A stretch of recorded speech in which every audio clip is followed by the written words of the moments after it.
Hello everybody, I'm Rene Ramos, director of the Lynn and Lewis Wolfson II Florida Moving Image Archives, and this is Rewind, the show that looks back on Florida's past with historic film and video.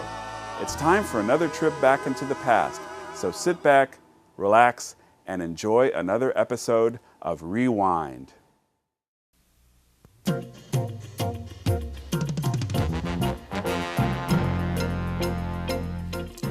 Good morning and welcome again to Newswatch. I'm Michael Putney. Crime does not pay. That is a truism every school kid learns, even if it's not entirely true. Now, it is true that reporting about crime pays. Those stories fill our TV screens every night and our newspapers every morning. Most of the stories are predictable, trite, and hackneyed, written by rote. When they're not, they're usually written by EDNA. And as New Yorker writer Calvin Trillin has said, when you say EDNA in Miami, most people know that you're talking about Edna Buchanan. She is the superb police reporter for the Miami Herald, winner of a Pulitzer Prize in 1986, and author of a new book entitled The Corpse Had a Familiar Face, covering Miami, America's Hottest Beat. Also joining us this morning is Homicide Lieutenant Mike Gonzalez, who may be one of the few people in Miami who has seen more mayhem than Edna Buchanan, and he is the subject of most of a chapter in her new book. Edna and Mike, good morning. Thank you for coming. And I will call you by your first names. I've known you both for a long time. Edna, you are a person who is almost obsessed by the most violent crime that there is, murder. And it seems to me that you are the ultimate rational person trying to explain the ultimate irrational act. Would you say that's close, or? I guess it is. A good reporter's consciousness is always raised by the plight of someone downtrodden or jerked around by the system. And you can't be more downtrodden or jerked around than murdered. Mm-hmm. And I think that those are the victims who can't speak for themselves. Mm-hmm. And so that's why I'm so interested in most of those cases. Right.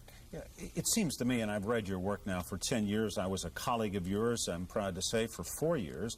It seems to me that in all of your stories, beneath the facts which are reported accurately, there's a sense of moral outrage when you write about the victims of these crimes often. Do you think that there is a sense of moral outrage in what you write? Do you feel that? Yeah, you can never become callous to it. You know, you can't grow calluses on your heart, and you see these victims. And if anything, over the years, I've become more sensitive to the plights of the victims, because often you know what they don't. You know, they're survivors, they're surviving victims. You know that they may well be victimized again by the system because justice is so rare. Mm-hmm. Mike Gonzalez, let me read this to you. Quote, Mike Gonzalez is the best cop I know, tall and lanky. He affects the somber dress of a funeral director or a priest with small gold-rimmed reading glasses and dark suits. And the reading glasses are right there.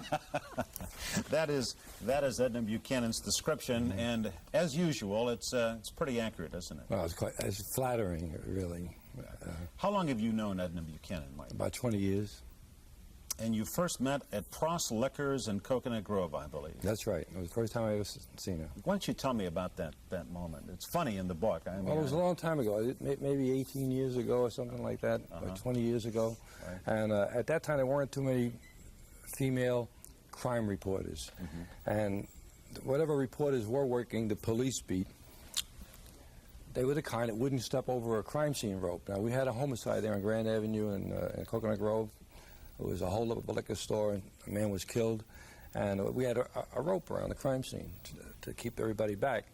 And I look across the way there, and here comes Edna, stepping over the crime scene rope, coming into the crime scene. Stepping daintily, I think, in a pink dress, or she hiked her pink dress up daintily, you're quoted as saying in the book. Yeah, I had no idea she was a reporter.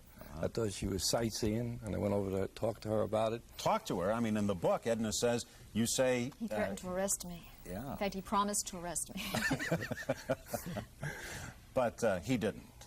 No. And you turned, obviously, into friends over a period of time.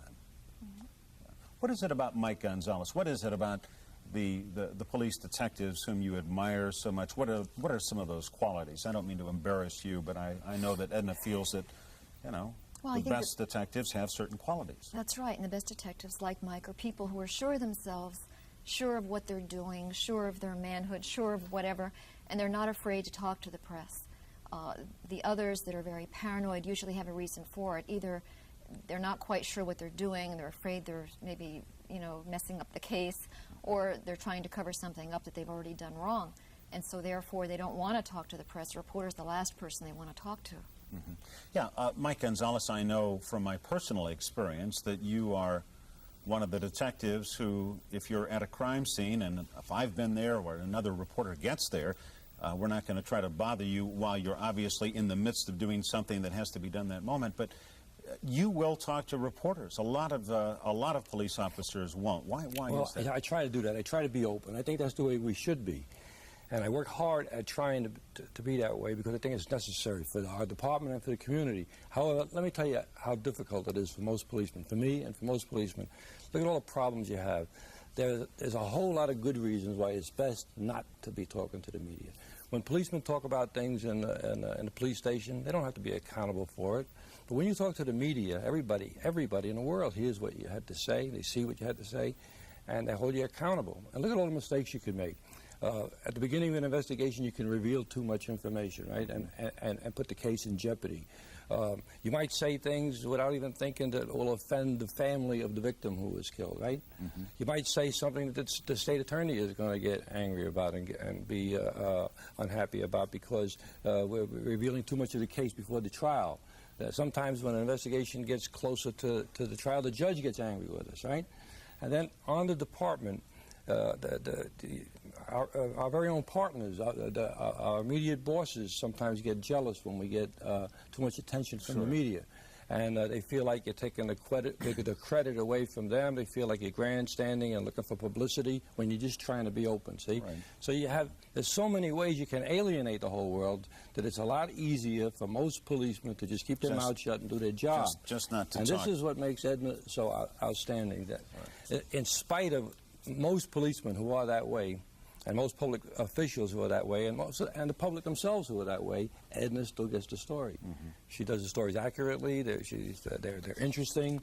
She's got a nice twist to make the suspense in each story, and she writes like sometimes 20 stories a week. I don't know how anybody could get the information and write it so well and do so many at the same time. You are a very prolific writer. In fact, in your book, you say that when you were a young reporter on the Miami Sun, was that the name of the paper before it became the Sun Reporter? Beach Daily Sun. The Miami Beach Daily Sun, that you were the only reporter for a period of like 8 months or something, and you wrote obituaries and police stories and political stories, everything.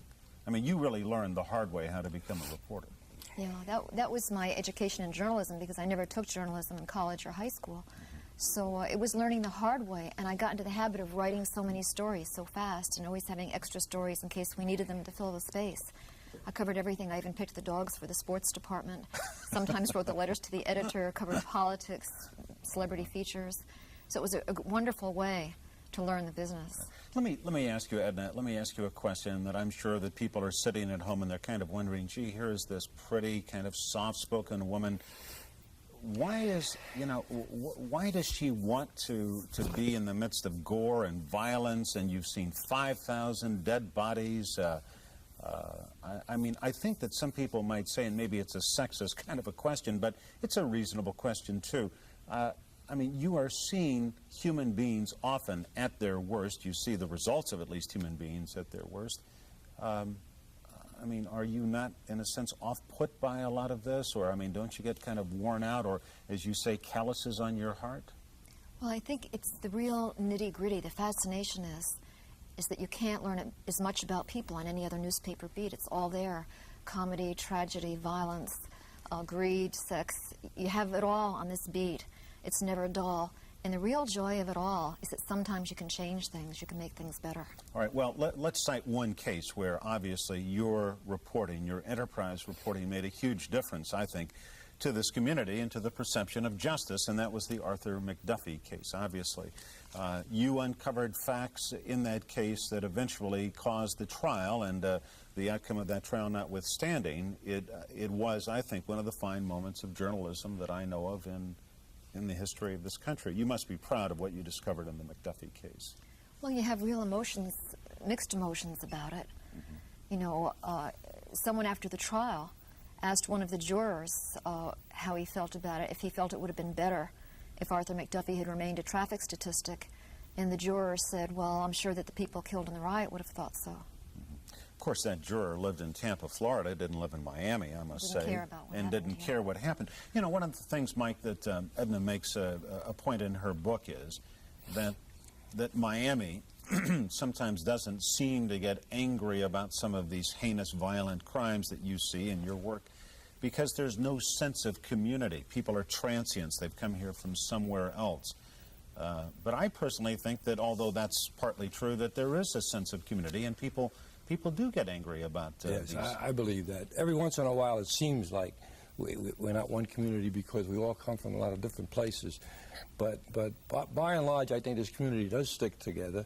I think when anything important does come along, you can see clearly that we get a good, strong response from the community to show they approve or to show they disapprove about things. I like Miami, and I like the way people respond there. Right. Well, I think that makes three of us who like Miami. I think we're all He's devotees. growing up a lot. All right. Edna, there are some Chamber of Commerce people, and I don't mean to denigrate the Chamber of Commerce. It's one of the more enlightened ones in the country. And at the same time, I know that there are business people, let's say, who would just as soon not see Edna Buchanan write in the Miami Herald because you keep writing about all of these terrible things, and maybe if you didn't write about it, they would just go away or people wouldn't pay attention. Do you get calls or letters at the Herald saying, you know, why do you prominently talk and write about all this terrible Not as many mayhem? as you might think. In fact, it's very rare. Maybe my editors get them, but I don't. Do you hear from your editors? I mean, do the editors say, tone it down, Edna? No. Occasionally, they often will take some perhaps unpleasant detail out of a story. They won't use any pictures of a dead body or blood in the paper because they said it's read at breakfast time and they don't want to upset the readers. But on the other hand, they don't, I have to give them credit for not trying to rein in these kinds of stories, and I think they're great deterrents. If you have a terrible accident picture, if the Herald has 500,000 readers and a few thousand of them are sort of made aware so they drive more carefully for the next 24 hours, maybe you've spared somebody else. So I think a lot of that so-called deterrent reporting is important. All right, well, we'll come back and talk more about deterrent reporting and everything else that Edna Buchanan does in just a minute.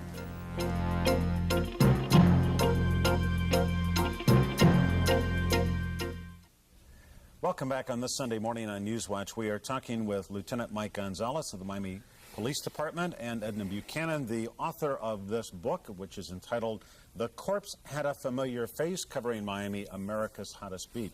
Kind of a funny title. Edna, let me ask you, in this book, you speak admiringly of a lot of police people and of the work they've done in many cases, but in the Christopher Wilder case, you're very critical of the way that case was handled. You believe that Beth Kenyon and Rosario Kennedy, in fact, as far as I can tell, might have lived if the Metro detectives handling that case had been better, more competent. It was Rosario Gonzalez. Rosario Gonzalez, yes, I beg your pardon. Yes. Yeah, well, I think that they gave Christopher Wilder a head start by not taking these missing persons cases as seriously in the beginning as they should have. And these were two young, responsible women who, one was engaged to be married, the other one was had a job teaching, was known for her reliability. Her family and her roommate reported her missing at once, and yet nobody really followed up on it too much because they don't tend to take missing persons case, maybe because they were young, attractive women and they felt, well, they just went off with a boyfriend or something. But they didn't get into it right away. I called up Christopher Wilder, but they never even did. I got his answering machine. But they never even went up to see him. They never even asked him if he knew anything about these missing women. And then the next thing you know, Christopher Wilder was traveling across the country, dumping women's bodies by the side of the road. And I think that perhaps he could have been stopped sooner. You are really haunted by some of these cases, aren't you? I mean, you live with them at the time, but they don't fade away. I mean, they're very vivid memories for you. I don't like unsolved cases or missing persons that aren't found or bodies that are found and never identified. I want to know who they are, where they disappeared to, what happened, who did it, why did it happen. You know, all the questions, in fact, that Mike Gonzalez is trying to ask at the same time. Questions I always ask him. That's why we have a kind of a love-hate relationship between police people and reporters. We have a whole lot of things in common, like going after the truth, being investigators, trying to find out what happened. The other side of it is that we don't always look to publicize everything. We make mistakes sometimes, like maybe with Wilder and other cases. And that was, in your defense, I'd like to jump in and say that was not your case. You did not handle the Wilder case. No, I'm just using that as an example. I don't even know that was a mistake. But I say we do make mistakes. And when we make mistakes, we don't like the whole world to know about it. And we're not really looking, we're not in the business of trying to publicize everything we do. So we have this dichotomy, we have this conflict of, we do the same thing, but we don't always want to tell the whole world about it. Right. And that makes us sometimes, makes it more difficult for her all the time to get the story. Right. You know, she says at one point in this, in the book that that the police people are different. I'm looking for the quote and I'm not finding it right here, but she is saying that, in a sense, policemen close they circle the wagons and they don't usually let outsiders in. They live together in little communities. Sometimes policemen marry police women. I mean, it's sort of us and them attitude. It's an us and them attitude in many ways. Well, I think that applies more to the younger policemen that are new at it. They're afraid of the criticism. They don't trust themselves. But actually, a real busy policeman in this community who's been around a little while and gets some confidence in himself, and they don't see it that way. They try to deal with everything openly once you have a little experience at it. Mm-hmm. Edna, you know police work from both sides, from being both a professional reporter, but you were married to a policeman at one point in your life. It's kind of a... I mean, very briefly. You relate the episode. It's very funny, as you related in your book. The marriage did not last terribly long, but how are they going to portray that in the movie, I wonder? I don't know. I think they may just ignore it. Mm-hmm. The movie that's going to be made, when is it going to be? You say you've seen... Scriptwriters take a lot of license. Well, your life is going to be more interesting in the movie than you say than it really is, or? My sex life, anyway, I guess. I don't know. But they've done a treatment, and the next step will be the script. And, of course, you never know if it'll really be made. A lot of movies' scripts are written, and the movies themselves aren't shot. But Disney Productions did option the film rights. And some other studios are interested if Disney doesn't pick up the option, because we've had some calls. But since it is Disney, there's probably a greater chance of the movie being filmed because they have the backing, they're a big studio, and they seem really interested in it. Who would you like to see play Edna Buchanan in a movie? Almost anybody, as long as it's not Bette Midler, because they have her on a long-term contract, and I think it could be. I think that would be the most unlikely casting choice. I was thinking Deborah Winger. How would you settle for Deborah Winger? Sure, would that be okay? Sure. The scriptwriter said they had in mind as they were working on it, and the scriptwriter is the one who wrote the script for Desperately Seeking Susan. They said they had in mind Diane Keaton, but of course that's all premature. No one knows. Oh, well, la-ti-da. Let me quote one of the many quotable lines from the book. You wrote, "A woman in my occupation has to convince the cops to forget that she is a woman. You want them to think of you as a confidant, a professional who will always be fair, or if nothing else, a piece of furniture, someone they are so used to seeing that they forget that you are there." How could you ever forget that Edna Buchanan is there? No, you can never forget that she's there. You really know when she's around. She's a real super good reporter, and even though you can never forget her presence, the fact that she's a woman doesn't last. That feeling doesn't last very long. Everybody that really knows her has a lot of confidence and trust in her. Right. And let me ask you. Obviously, this is kind of a trite question, I admit, but tell me about some of the more memorable, I mean, the murders that you have covered that just stand out in your mind that you can't forget, or the ones that you've written that, most vivid murders. Well, I think some of the most interesting cases, of course, would be the naked man that was found walking at dawn in a residential neighborhood carrying a woman's head, which he threw at the first policeman who approached. And then, of course, there's the deranged school teacher who murdered 8 people in a Miami welding shop because he felt that he'd been overcharged for repairs to his bicycle. And of course, the case, I think, was Mike's case of the father of 31 children who was murdered by an uninvited guest to his surprise party for his 53rd birthday. I think, as you recall that story, or as you reported in the book, you called and you said to one of the children, and how many children are in the family? And the first daughter who answered the phone said something like 31 or 32, and you thought they were joking. No, I thought that they were just sort of unhinged by grief and didn't realize what they were saying. So I just called back later and talked to another family member, and they started counting it up and said 31. So it was really true. This man did have 31 children. And they all really liked him. It was an outsider, a stranger, that killed him at his birthday party. You know, stylistically, and I have to say that it always struck me as I read your stories, which are so stylistically distinctive, that there are a lot of adjectives that if another Miami Herald reporter tried to put those things in the Miami Herald, they'd be deleted by an editor. How do you get some of those descriptions into the paper that other reporters, and I say I used to be one at the Herald, that nobody else can get in? I mean, you've got some real clout. I don't know. I think it's the way you write the story. You can't be flip. There are certain cases in which you can do certain things, like in the case of Gary Robinson, the man that was killed at the the fast food place. The man he died hungry. Yes, that was the famous lead. Ex-convict. He came in. He was drunk and loud. He came into the fast food place, pushed his way to the head of the line in front of everybody else, and the young, feisty woman behind the counter sweet-talked him and said, look, that isn't nice, you've got to go to the end of the line, be courteous. And he sort of went along with it and said, okay, went to the end of the line, and when he finally got to the counter and asked for his chicken dinner, they had run out of chicken. And he became so infuriated, he punched the counter girl and wound up being shot and killed by a security guard. And in that kind of circumstance, you could write that kind of a lead, you know, because I think... And the lead of the story was Gary Robinson died hungry. And if it was another kind of case with another type of murder victim, you couldn't use that kind of lead. You just have to, I think you build up confidence with editors the same way you do with police officers. And I think, too, another little secret to that is to go on reporting right until deadline and turn the story in late before they have to, so they don't have too much chance to fiddle with it before it gets Mike in the Gonzalez, paper. I can tell you when I went to work at the Herald, somebody said, use the Edna Buchanan tactic with your editors. Turn it in at the last second, then they can't fiddle with your copy. And Edna is unsurpassed. But it's not that I hold the story back, just that I keep on reporting, because you're never really finished. How do you know when you're finished? There always might be another witness, another piece of information. So you just keep working it till the last minute. So you have two benefits there. You've got the best, latest information.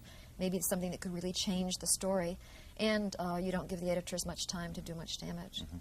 Mike, you know, it seems to me from what you and Edna have said, and obviously from reading her work and reading the book, there is a lot about crime scenes, particularly homicides, that is strange but very, very funny. I mean, there is a lot of macabre humor in these scenes.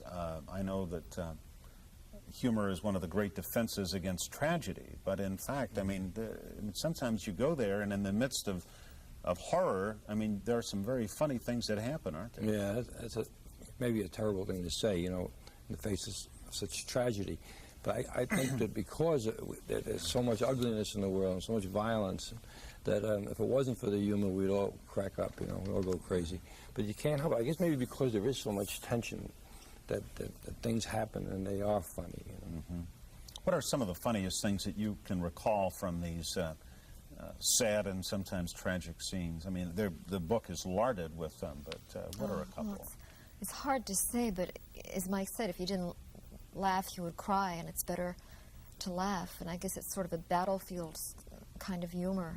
It's funny, I can't recall any specific cases off. Well, it's not entirely fair to say, give me an instance, but there are plenty in the book, and the book is a terrific read. And as we were saying before we began this program, a lot of people up north, they might say, well, gee, why do I want to read about more crime in Miami? But I can say personally that this is not just simply about cops and robbers in Miami. I mean, you've written a book about human character and what happens to character under some of the most adverse conditions. I mean, you don't really look at this as just simply another Miami crime book, obviously. You didn't set out to write that. No, it's a book about people, about love and death and mysteries and feminism and animals and, you know, a lot of universal themes, I think. Yeah, when you talk about animals, you are famous among your friends for your love of your cats, and then you do have a dog as well.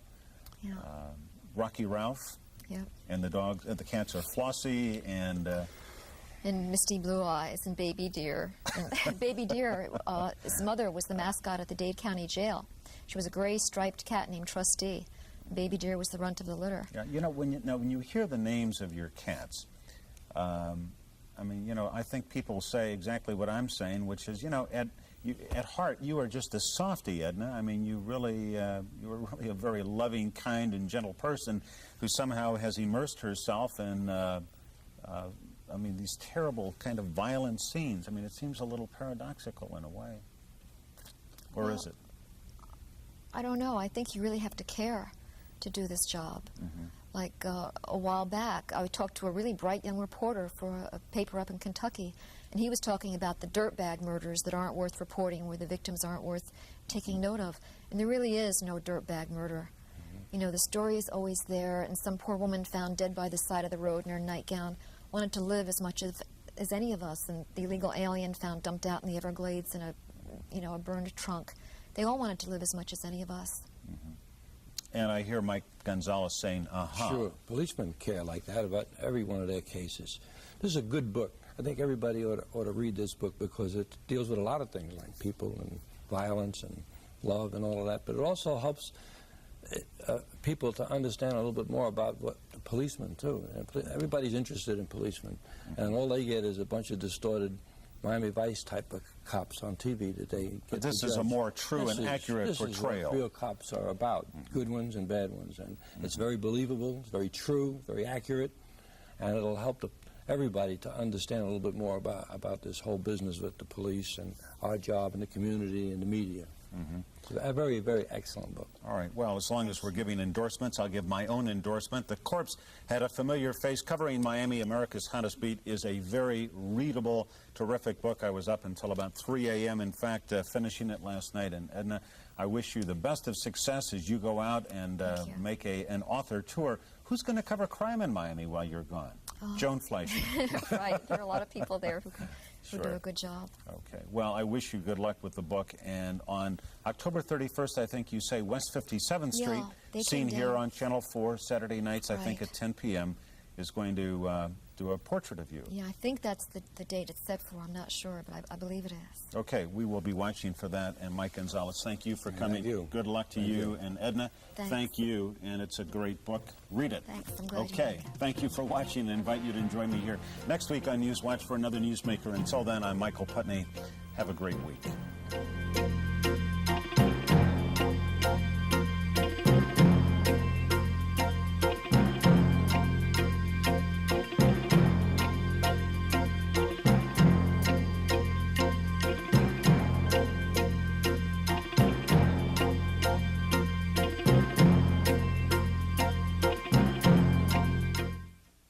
That's about it for this edition of Rewind.